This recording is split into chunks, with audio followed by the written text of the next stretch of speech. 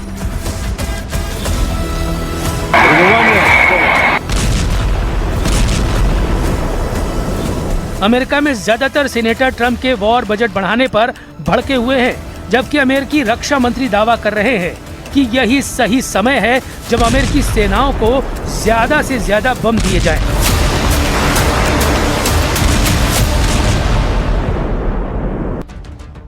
Iran के परमाणु कार्यक्रम को खत्म करने पर अड़ा अमेरिका अब सऊदी अरब को एटमी पावर बनाना चाहता है। ट्रंप ने सऊदी अरब के साथ परमाणु समझौते को औपचारिक रूप से मंजूरी दे दी है। ये डील हुई तो सऊदी अरब को अमेरिका से मिलेगा एक सिविलियन न्यूक्लियर प्रोग्राम और फिर सऊदी अरब यूरेनियम संवर्धन भी कर पाएगा। ये डील अरबों डॉलर की हो सकती है। इस पैकेज में 123 एग्रीमेंट शामिल है। यह समझौता एक तरह से वो नियम है जिसके तहत दूसरे देशों के साथ अमेरिका न्यूक्लियर डील करता है। यूरेनियम संवर्धन वो प्रक्रिया है जो 90% तक की जाए तो परमाणु बम भी बनाया जा सकता है। 123 एग्रीमेंट अमेरिकी एटॉमिक एनर्जी एक्ट 1954 की धारा 123 के तहत होने वाला परमाणु सहयोग समझौता है।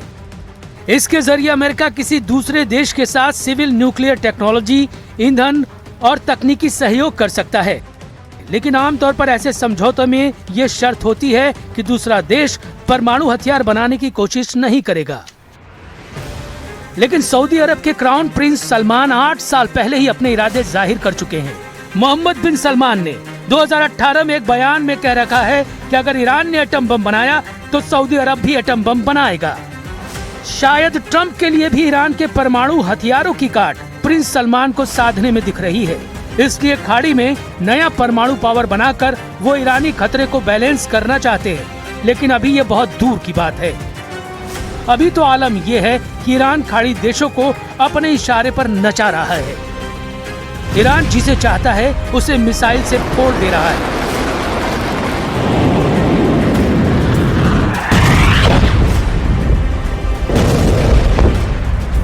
सऊदी अरब एटमी पावर बनने का पहला कदम उठाता भी है तो ईरान उसे बख्शने वाला नहीं।